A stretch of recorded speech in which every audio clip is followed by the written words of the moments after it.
जय भारत मेरे प्यारे साथियों, मैं आप सभी का स्वागत करती हूँ वीएनबी क्लासेस में।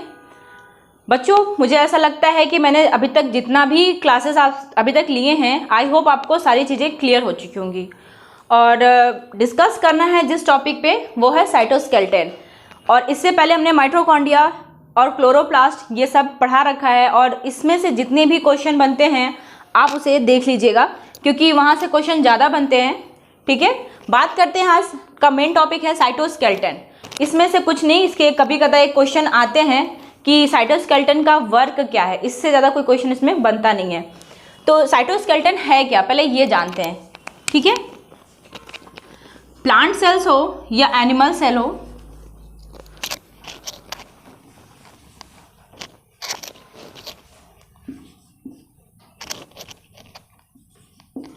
पादप कोशिका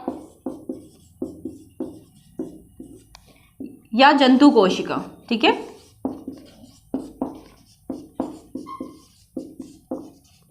इसका स्ट्रक्चर आपको याद होगा। पादप कोशिका का हेक्सागोनल समथिंग कुछ स्ट्रक्चर ऐसा बनाया था।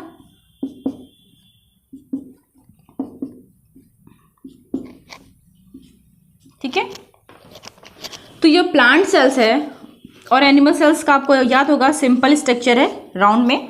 ठीक है, तो ये जो स्ट्रक्चर बनाया गया है ये किसकी वजह से बनाया गया है? इसमें कोई ऐसे कंपोनेंट होंगे, कोई ऐसी पार्टिकल्स होंगी जिसकी वजह से ये एक प्रॉपर स्ट्रक्चर में आया है, मतलब एक शेप में आया है। तो ये जो पादप कोशिका है या जंतु कोशिका है, उसका शेप निर्धारित करता कौन है? साइटोस्केलेटन। ठीक है, नाम से ही क्लियर है। साइटो का मतलब हो गया सेल, स्केलेटन का मतलब होता है बोन्स। जैसे हमारे बॉडी में भी बोन्स है। अगर हमारे बॉडी में बोन्स ना हो, अगर हड्डियां ना हो, तो हम कैसे दिखेंगे? जस्ट लाइक ए जेली, जैसे जो बच्चों की टॉफी आती है जेली वाली, बिल्कुल वैसे दिखाई देंगे। तो जो स्केलेटन है एक हमारे बॉडी का साँचा ही है, जो हमारे हाथ पैर लेग्स यहाँ तक कि हेड तक को एक्सप्लेन करता है। तो वैसे ही ये जो साइटोस्केलेटन है ये प्लांट के स्ट्रक्चर को फिक्स करता है कि प्लांट का स्ट्रक्चर, क्योंकि जैसे ल्यूवेनहॉक ने देखा सेल को, तो उन्होंने कैसे कंफर्म किया? उन्होंने मधुमक्खी के छत्ते जैसा स्ट्रक्चर देखा, तो उन्होंने एक स्ट्रक्चर को देख के उन्होंने क्या बोल दिया? कोशिका। ठीक है, तो इसका मतलब उन्होंने ऐसे स्ट्रक्चर को कहीं और भी देखा। ऐसा तो नहीं केवल एक कॉर्क में देख लिया तो हो गया, ऐसा नहीं है। ऐसे कई जगह इसको देखा गया, कई जगह देखने के बाद ये जाके क्लियर हो गया कि ये जो स्ट्रक्चर है ये प्लांट सेल में है, और ये कैसा दिखाई देता है? ऐसा दिखाई देता है। तो ये किसकी वजह से है? साइटोस्केलेटन की वजह से है। ठीक है, बात करते हैं इसमें है क्या। तो प्रोटीन युक्त विस्तृत जालिका तंतु जो साइटोप्लाज्म कोशिका द्रव्य में, ठीक है, ये जो होंगे प्रोटीन के ही बने होंगे, प्रोटीन के ही कंपोजिशन के होंगे। ठीक है, आपको पता है पूरी तरफ प्लाज्मा मेम्ब्रेन पाई जाती है। हमारे बॉडी में सेल वॉल नहीं होती है, जंतु कोशिका में क्या होती है? Plasma membrane. ठीक है, प्लाज्मा मेम्ब्रेन होती है, लेकिन यहाँ की जो होती है सेल वॉल होती है, कोशिका भित्ति होती है यहाँ पे। और हमारे बॉडी में ऐसा, मतलब जितने भी जंतु कोशिका होती है उसमें सेल वॉल नहीं होती है। ठीक, तो ये जो बनी हुई है किसकी बनी हुई है? प्रोटीन की वॉल बनी है। तो वही बोला है प्रोटीन युक्त विस्तृत जालिका तंतु। ठीक है, विस्तृत जालिका तंतु कोशिका द्रव्य में मिलता है। यहाँ पे ये कोशिका द्रव्य होंगे, इसमें मिलता है। इसी को हम क्या बोलते हैं? साइटोस्केलेटन बोलते हैं। साइटोस्केलेटन को दूसरा नाम क्या है? साइटोस्केलेटन को साइटोपंजर भी बोलते हैं। इसका दूसरा नाम भी जान लीजिए, साइटोपंजर। ठीक है, साइटोपंजर भी कहते हैं। ठीक, मैंने तो साइटोस्केलेटन के नाम से ज्यादातर पूछा हुआ है। इनका कार्य क्या है? इनका आकार बस यही है कि कोशिका के आकार को बनाए रखता है। ठीक है, और जो भी यांत्रिक क्रियाएं होती है, यांत्रिक क्रिया जितने भी इसके मैकेनिकल सपोर्ट होंगे, आपको पता है ये स्ट्रक्चर है, बाहर से क्या कर रहा है? सपोर्ट दे रहा है। किससे? बाहर से पीएच से मेंटेन से बचा रहा है, टेम्परेचर से मेंटेन कर रहा है। ठीक है, टेम्परेचर को मेंटेन कर रहा है। जो भी एल्कालाइन फॉर्म एसिडिटी होती है, मतलब पीएच में ही आ जाएगा। तो ये सारी चीज को मेंटेन कौन करता है? ये प्लाज्मा मेम्ब्रेन मेंटेन कर रही है। यहाँ कौन मेंटेन कर रहा है? सेल वॉल कर रहा है। लेकिन इसको सपोर्ट कौन कर रहा है? तो ये साइटोस्केलेटन कर रहा है। आई होप आपको क्लियर हो चुके होंगे। इससे कुछ क्वेश्चन नहीं आते, बस यही आता है कि साइटोस्केलेटन कहाँ पाया जाता है, तो याद, और इसका कार्य क्या है, तो साइटोस्केलेटन का कार्य बस इतना है कि सेल की जो आकार है, सेल का जो स्ट्रक्चर है उसको बनाए रखता है और यांत्रिक क्रियाएं करता है, यांत्रिक क्रिया में मदद करता है। ठीक है, आई होप आपको ये सारी चीज़ें क्लियर होंगी, इससे ज़्यादा क्वेश्चन आते नहीं हैं। चीज़ों को ब्रेक डाउन करेंगे तो भी आपको उसका अर्थ मिल जाएगा, जैसे साइटोस्केलेटन को भी ब्रेक डाउन करेंगे तो नाम से ही क्लियर हो जा रहा है। ठीक है, तो इतना आप समझ सकते हैं। कभी कदा आ भी सकता है, सवाल आया नहीं है, एक ही दो बार देखा गया है, पेपर में आए हुए हैं। अब हम बात करते हैं कशाभिका। कशाभिका और पश्चाभिका की बात करते हैं। कशाभिका क्या होती है?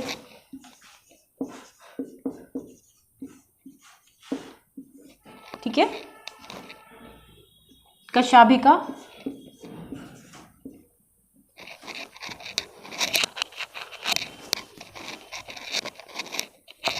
कशाभिका को बोलते हैं फ्रेजिला।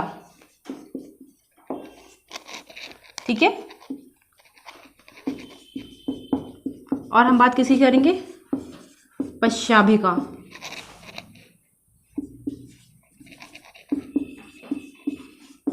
पश्चाभिका जिसे हम बोलते हैं सीलिया। इंग्लिश टर्म पकड़िए तो ज़्यादा बेटर है, बिकॉज हर जगह यही पूछता है, सीलिया और फ्रेजिला के नाम से आता है। कशाभिका देता है, पश्चाभिका बहुत कम ही देता है। ठीक है, पश्चाभिका माँ होगा। ठीक, तो हम बात करते हैं सीलिया और फ्रेजिला। जैसे हम और आप, ये है क्या? आइए इसकी चर्चा कर लेते हैं। ये होते क्या? जैसे आप और हैं, आप और हम हैं। हम लोग क्या कर रहे हैं? हम लोग यहाँ से वहाँ जो चल रहे हैं, वॉकिंग कर रहे हैं, तो हमारे पास क्या है? हमारे पास हमारे खुद के पैर हैं जिसके थ्रू हम यहाँ से वहाँ मूवमेंट करते हैं।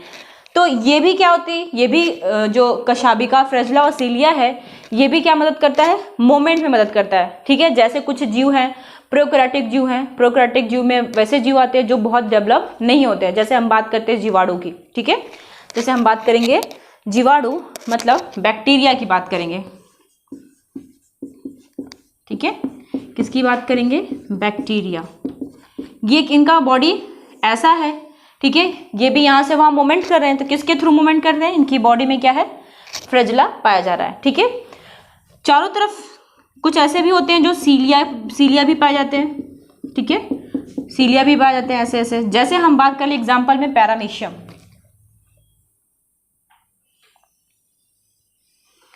Just like a slippery form, इनका जो स्ट्रक्चर है बिल्कुल स्लीपर जैसा होता है। ठीक है, ऐसा होता है। इनके बॉडी में चारों तरफ क्या पाया जाता है? तो सीलिया पाया जाता है। क्यों? ये किस लिए होता है? इसका फंक्शन याद रख लीजिए। सीलिया और फ्रेजिला का फंक्शन बस एक ही है, मैक्सिमम एक ही दो है। जो फ्रेजिला है उसका काम भी मोमेंट मतलब गति करना और भोजन को पकड़ना।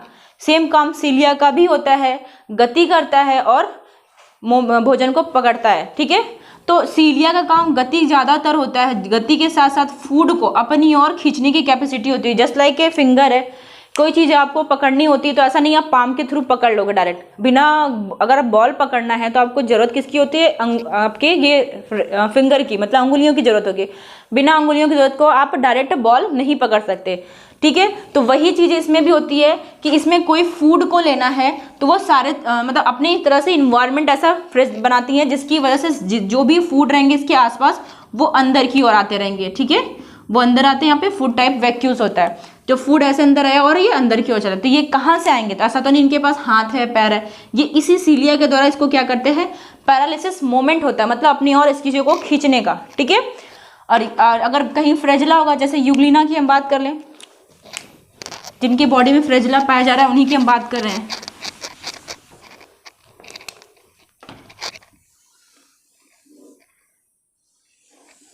ठीक है, यूग्लिना है, इसमें दो तरह के फ्रेजिला पाते हैं, एक बहुत लॉन्ग होता है, एक बहुत शॉर्ट होता है। ठीक है, यहाँ पे भी फूड है, तो ये क्या करते हैं?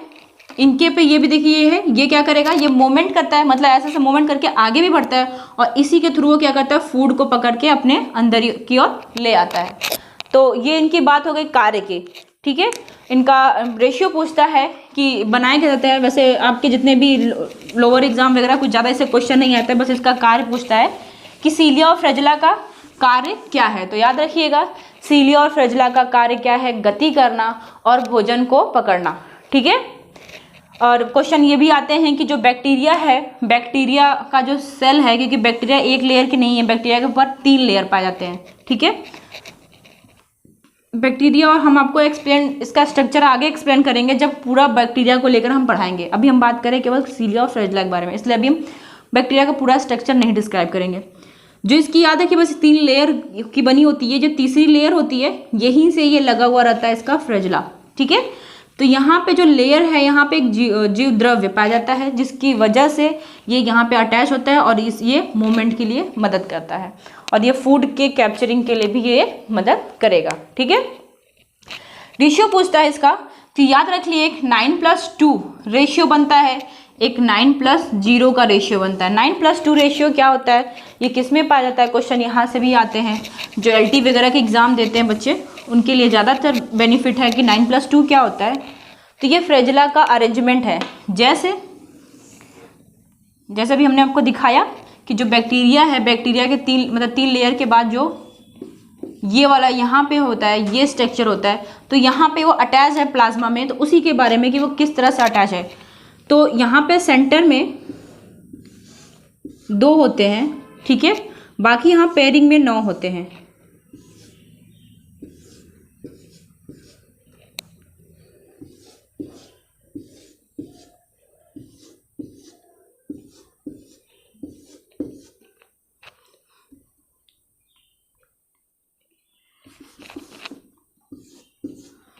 ये 9 होते हैं, ठीक है। तो ये जो अरेंजमेंट है, यही अरेंजमेंट को ये यहाँ पे शो करता है। तो यही बोलता है कि जो अरेंजमेंट है ये किस तरह का है। तो याद रखिएगा ये 9+2 अरेंजमेंट है, 9+2 अरेंजमेंट है। ये 2 कहाँ हैं, 2 सेंटर में होते हैं, और ये 9 कहाँ होते हैं, बाहर आउटर साइड होते हैं, ठीक है। तो 9+2 अरेंजमेंट देखने को मिलता है फ्लैजेला में, ठीक। और 9+0 अगर बोल देगा, 9+0 अरेंजमेंट बोल देगा, तो याद रखिएगा सेंटर वाला पोर्शन नहीं होता है, तब केवल बाहरी अरेंजमेंट होता है, और इसी पे साइड कुछ और पार्टिकल्स भी लगे होते हैं, ठीक है। तो वो आप लोग बहुत जब हाई प्रिपरेशन करने वाले बच्चे होते हैं उनके लिए ज़्यादातर इंपॉर्टेंट होता है। बस याद रख लीजिए जो फ्लैजेला और सीलिया होती है, इसका फंक्शन क्या है, ठीक है, और उसके बाद इसका काम क्या है। 9+2 अरेंजमेंट इनकी बॉडी में होता है, ठीक। आइए हम अब बात कर लेते हैं दूसरा टॉपिक का।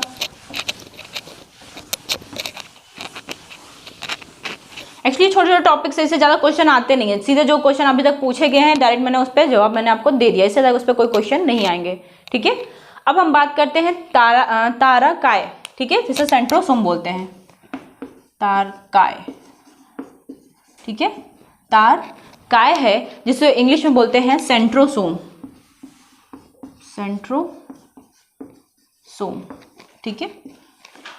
सेंट्रोसोम क्या है, इसकी खोज किसने की, तो याद रख लीजिए सेंट्रोसोम की जो शब्द है या इसकी खोज है वो एक साइंटिस्ट है जिन्होंने 1988 में, ठीक है, 1988 में, सन मैं पहले लिख दे रही हूँ, सॉरी 88 में है, 88 में है, टी बावेरी, ठीक है, टी बावेरी ने क्या किया, 88 मतलब 1888 में इन्होंने शब्द दिया, ठीक है। टी बावेरी है,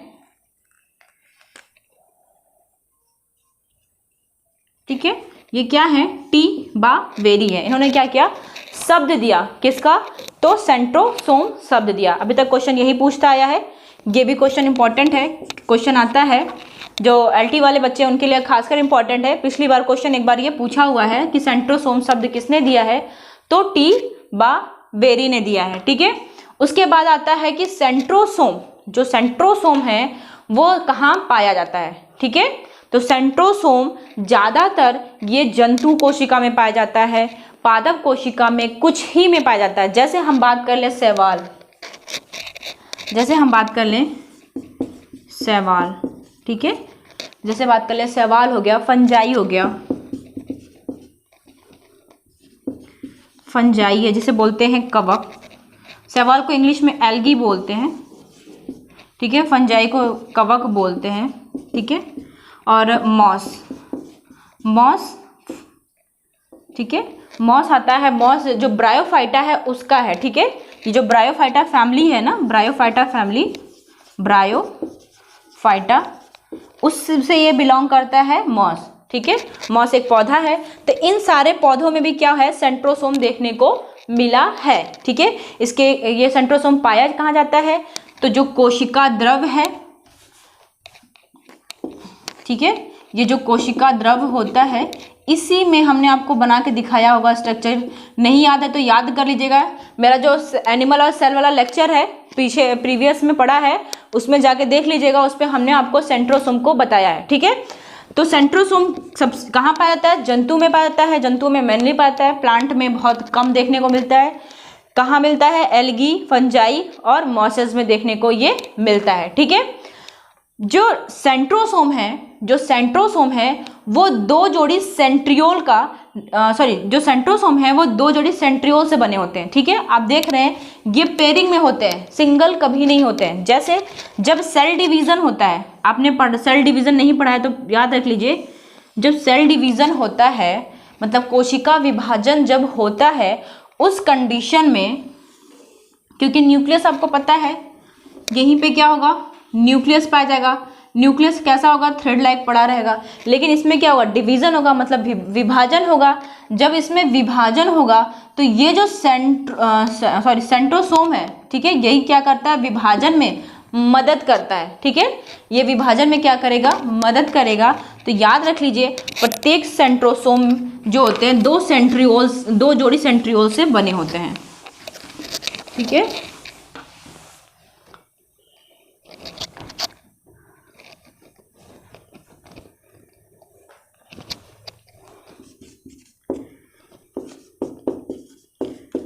प्रत्येक सेंट्रोसोम दो जोड़ी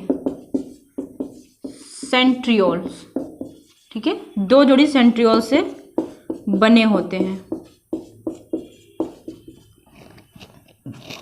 सेंट्रोसोम किससे बने हैं, दो जोड़ी सेंट्रियोल से बने होते हैं। क्लियर, आई होप आपको ये सारी चीजें क्लियर हो चुकी होंगी, ठीक है। प्रत्येक जोड़े के क्योंकि दो जोड़ी सेंट्रियोल से बना है क्या, सेंट्रोसोम, तो प्रत्येक सेंट्रियोल के पर जो ये सेंट्रियोल है इसके एक जोड़ी को डिप्लोसोम कहते हैं, ठीक है। प्रत्येक एक जोड़ी को डिप्लोसोम कहते हैं, ठीक है। क्या कहते हैं, डिप्लोसोम कहते हैं। क्लियर, क्वेश्चन यहां से आता है कि प्रत्येक जोड़ी को, प्रत्येक सेंट्रोसोम कितने, जो सेंट्रोसोम का निर्माण हुआ है वो दो जोड़ी सेंट्रियोल से हुआ है, लेकिन जो एक जोड़ी सेंट्रियोल होता है उसे हम क्या बोलते हैं, डिप्लोसोम कहते हैं, ठीक है। उसे हम क्या बोलेंगे, डिप्लोसोम, ठीक है।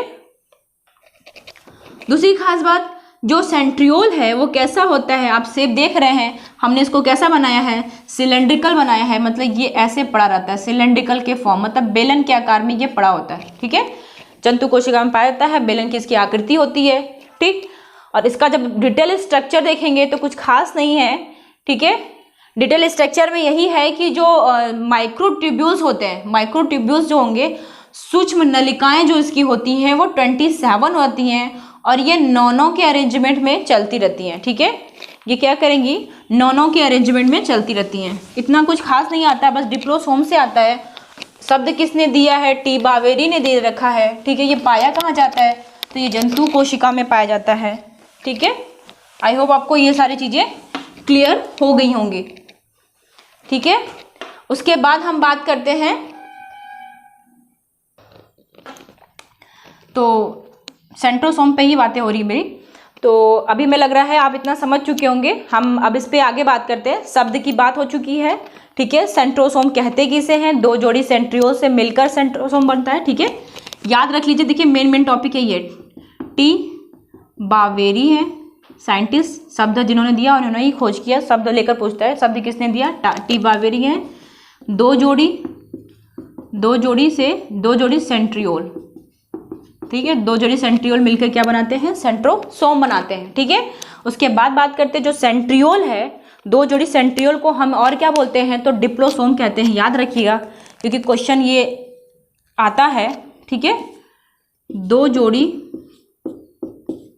2 जोड़ी सेंट्रियोल्स को डिप्लोसोम भी कहते हैं, डिप्लोसोम।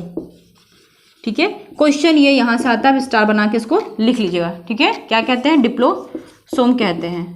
आई होप आपको ये सारी चीज़ें क्लियर हो चुकी है। This is a main point. ठीक है, इसके अलावा इसमें आपको कोई एक्स्ट्रा पढ़ने की ज़रूरत नहीं है। लेकिन हाँ, ये इसका वर्क का कहाँ पर है याद रख लीजिए। मेनली ये जंतु कोशिका में पाए जाते हैं। ठीक है, मेनली ये जंतु कोशिका में पाए जाते हैं। कुछ पादप कोशिका है, पादप कोशिका जो है तो क्या है? मॉस है, फंजाई है और उसके बाद एल्गी है। इसके अलावा कहीं नहीं पाए जाते हैं। ठीक है, पादप कोशिका मतलब बड़े बड़े पेड़ पौधे में जो जिम्नोस्पर्म, अनावृत्तीय और वित्तीय बीजी पौधे होते हैं, इन सब में नहीं पाए जाते हैं। इसलिए अपने दिमाग में बैठा कर रखिएगा। कभी कदा देता है जंतु जो सेंट्रोसोम है वो प्लांट में पाया जाता है कि नहीं पाया जाता है, क्वेश्चन यही आता है। ऑप्शन देगा जंतु, दूसरा देगा आपको, दूसरा ऑप्शन दे देगा पहला दे देगा पादप, पहला ऑप्शन बना दिया। दूसरा ऑप्शन बना देगा जंतु, तीसरा ऑप्शन देगा बोथ, चौथा दे देगा नॉन ऑफ दिस। चौथा जो रहेगा नॉन ऑफ दिस, मतलब इनमें से कोई नहीं। तो आपको याद रखना है, हमेशा जंतु वाले पे ही टिक करना है। ठीक है, सेंट्रोसोम कहाँ पाता है? जंतु में पाता है, बिकॉज सेंट्रोसोम का काम क्या है? डिवीजन में ये मदद करता है। ठीक है, चलिए अब हम बात करेंगे, इसके आगे चर्चा करेंगे। जैसे हमने भी आपको बताया 27 माइक्रोट्यूब्यूल्स होते हैं, 27 माइक्रोट्यूब्यूल्स। ठीक है, माइक्रोट्यूब्यूल्स को हिंदी में बोलते हैं सूक्ष्म नलिका। ठीक है, सूक्ष्म नलिका कहते हैं। तो ये जो माइक्रोट्यूब्यूल्स हैं, इसका स्ट्रक्चर देख लीजिए। जो एलटी वगैरह के टीजीटी पीजीटी की तैयारी करते हैं उनके लिए एक प्लस पॉइंट यही है, क्योंकि ये क्वेश्चन पूछता है माइक्रोट्यूब्यूल्स को लेकर। ठीक है, कि कितने होते हैं, अरेंजमेंट कैसा इनका होता है। तो याद रख लीजिए 27 माइक्रोट्यूब्यूल्स होते हैं और 9 के अरेंजमेंट में होते हैं। जैसे अभी हमने आपको फ्रेजला को लेकर एक्सप्लेन किया कि फ्रेजला में 9+2 अरेंजमेंट होता है, जो 9 होते हैं बाहर होते हैं, 2 सेंटर में होते हैं। तो इसमें जो होंगे 27, 3-3 के पेयर के बनते चलेंगे, 9 होंगे। 1 2 3 4 5 6 7 8 9। ठीक है, हम आपको 9 बना के दिखा दे रहे हैं क्योंकि ये स्ट्रक्चर पूछे जाते हैं। लेकिन जो वनडे वगैरह एग्जाम देते हैं बच्चे, उनके लिए बस जितने क्वेश्चन मैंने भी एक्सप्लेन किए हैं उससे ज़्यादा कुछ नहीं आएगा।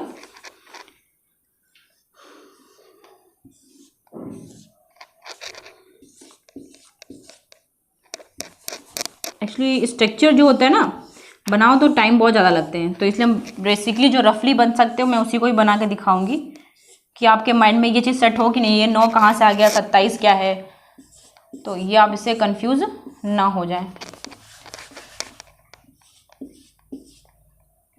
इसलिए कुछ बड़े बन रहे, कुछ छोटे बन रहे। 1 2 3 4 5 6।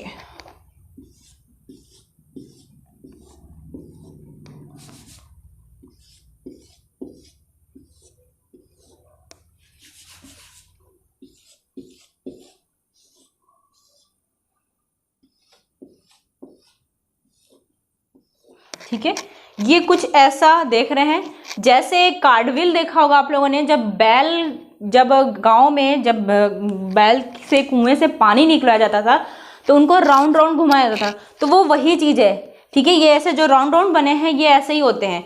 इसी को ये देखिए ABC, ये 3 है, तो आप देख सकते हैं 1 2 3, ये 3 है, तो 9 या 27 हो गया। इसलिए टोटल 27 माइक्रोट्यूब्यूल्स होते हैं।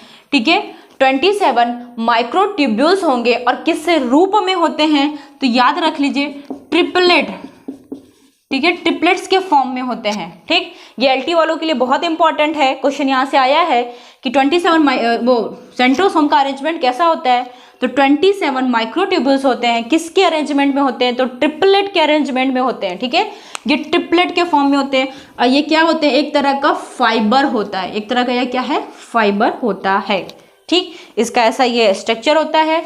ठीक है, इसे कार्डविल के तरह इसे हम कहते हैं। आई होप आपको ये चीज़ें क्लियर हो चुकी होंगी। इससे ज़्यादा इसमें क्वेश्चन नहीं आते हैं।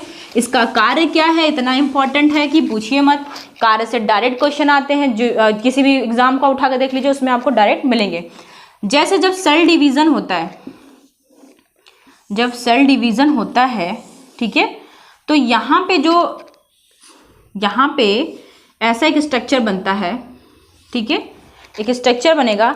ये स्ट्रक्चर क्या करता है, ठीक है, यहाँ पे एक ऐसा आपको स्ट्रक्चर दिखाई देगा, इसे बोलते हैं स्पिंडल फाइबर। ये जो स्पिंडल फाइबर ये टूटते हैं, इसके टूटने पर ही यहाँ पे जो क्रोमोसोम होंगे, ठीक है, यहाँ पे जो क्रोमोसोम होंगे इन पे ही असर पहुँचता है, तब ये जाके आगे, ठीक है, एक फाइबर जैसा संरचना बना देते हैं, ठीक है, ऐसे बना देंगे इसको खींचने के लिए, क्योंकि आपको पता है सेल डिवीज़न जब आप हायर क्लासेस पढ़ेंगे तो ये जो डिवीज़न की चाहिए यहाँ से इसको कौन खींचेगा, खींचने के बाद दोनों क्रोमोसोम अलग हो जाएंगे ना, यहाँ से खींचेंगे तब दो क्रोमोसोम अलग हो जाएंगे, ठीक है, और ये वाले अलग हो जाएंगे।